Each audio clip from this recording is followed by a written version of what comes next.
José González López y vamos a hablar de Derecho Público Internacional específicamente y para llegar a cómo solucionan sus diferencias los diferentes gobiernos que existen en el mundo. Para ello deberemos de diferenciar entre qué es un Estado y qué es un gobierno. Un Estado es el que se le reconoce la capacidad jurídica internacional por otros Estados. Un Estado es hacia el exterior en sus relaciones Estado con Estado. Un Estado puede o no ser aceptado por la comunidad internacional. Es creado a partir de un gobierno y puede no ser justo hacia otros estados. En cambio, un gobierno es a partir de una forma de gobernar, es hacia el interior de un país. Debe de ejercer cierto control y es aceptado por una parte aceptable de la población, es decir, no todo mundo, cuando es un gobierno democrático, no todo mundo vota por él. Es creado, como decíamos, por la voluntad de la nación a través de elección cuando es un gobierno democrático. Puede ser o no justo, y es de jure y de facto y o expreso. Sabiendo que es un Estado y queriéndonos dirigir hacia la solución de conflictos, también vemos que un Estado debe tener ciertas características y ciertos instrumentos para poder hacerse llegar y tratar de solucionar ciertos conflictos.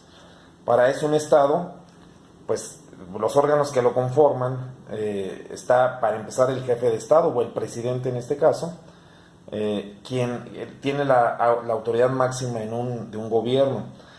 Este jefe de Estado tiene la capacidad de nombrar embajadores, ministros, consejeros, primer secretario, segundo secretario, tercer secretario, agregados diplomáticos, inclusive agregados militares. Y ellos, todos estos funcionarios, tienen las funciones de hacer que el Estado funcione de acuerdo a las instrucciones del jefe de Estado. Para ello tenemos a varios funcionarios como el secretario de Relaciones Exteriores, que es quien ejecuta precisamente la política de la Secretaría de Relaciones Exteriores. Además, él planea, coordina y ejecuta esta política.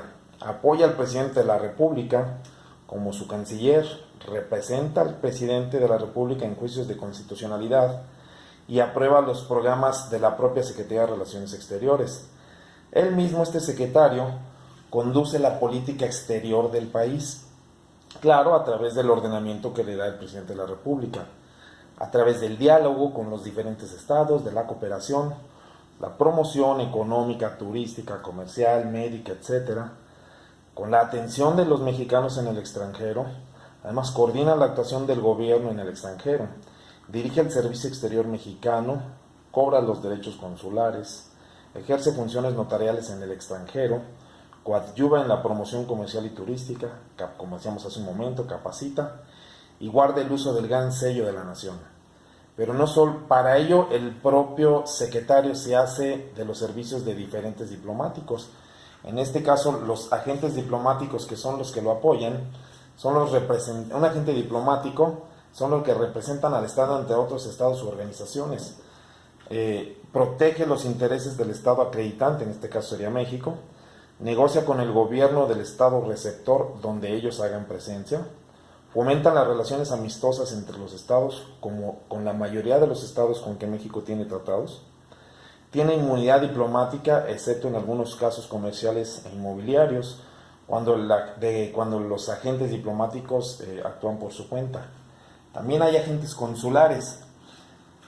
Esta figura de agente consular protege en el estado receptor a sus nacionales, es decir, fuera de las fronteras de México. Fomenta el desarrollo de las relaciones comerciales, los tratados, lo que ahorita precisamente están haciendo nuestros agentes con el Tratado del Libre Comercio, renegociándolo. Extienden pasaportes y visas, prestan ayuda consular y velan por los acuerdos comerciales firmados por México. Platicábamos hace unos momentos cómo están negociando ahorita los tratados de libre comercio. Y bien, a partir de todo esto, de que ya sabemos que es un Estado, que es un gobierno, el gobierno de qué funcionarios se hace valer para hacer frente a los compromisos y problemas que tiene, queríamos llegar a cómo solucionan los estados sus diferencias. Y precisamente es en este punto en donde tenemos un caso ahorita que México tiene diferencias para renegociar el Tratado de Libre Comercio, que es el ejemplo ahorita más claro y más actual.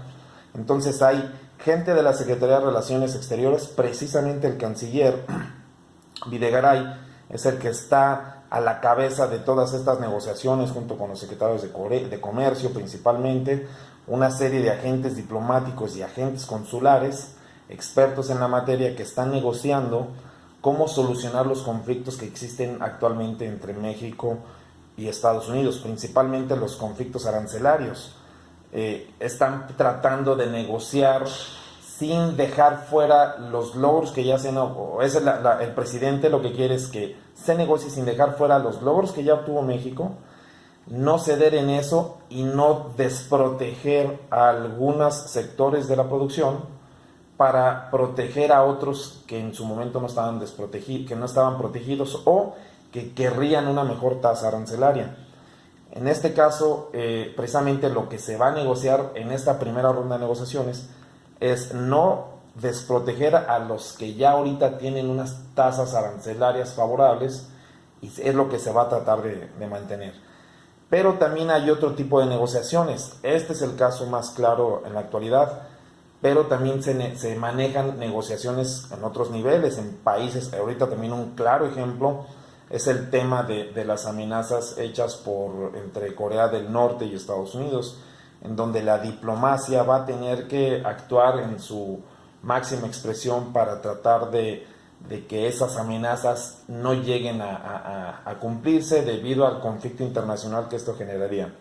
Para esto los jefes de gobierno, como veíamos desde un principio, en este caso, los jefes de gobierno tienen que hacerse de los servicios precisamente de sus embajadores, de sus ministros, tienen que tomar los consejos que les brinden todos estos funcionarios para tener una política de negociación y que sirva a los intereses de cada una de las naciones.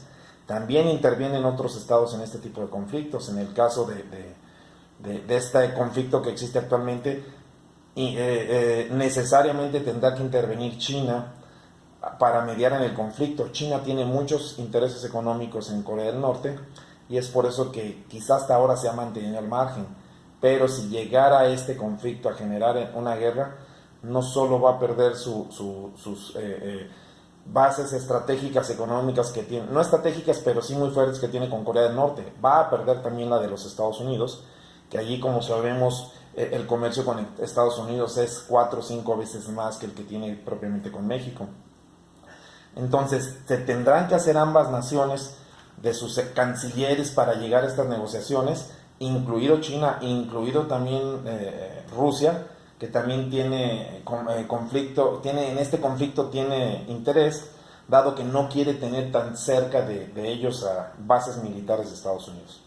De esta forma es como, a través de tratados internacionales, a través de la intermediación de diferentes países, a través de sanciones económicas, como sabemos las que ya impuso la ONU, auspiciada por Estados Unidos, de suspender hasta en $1,000 millones las exportaciones que hace Corea del Norte al exterior. De esta forma es como los países pueden presionar o negociar para llegar a la resolución de los conflictos entre los estados. Muchas gracias.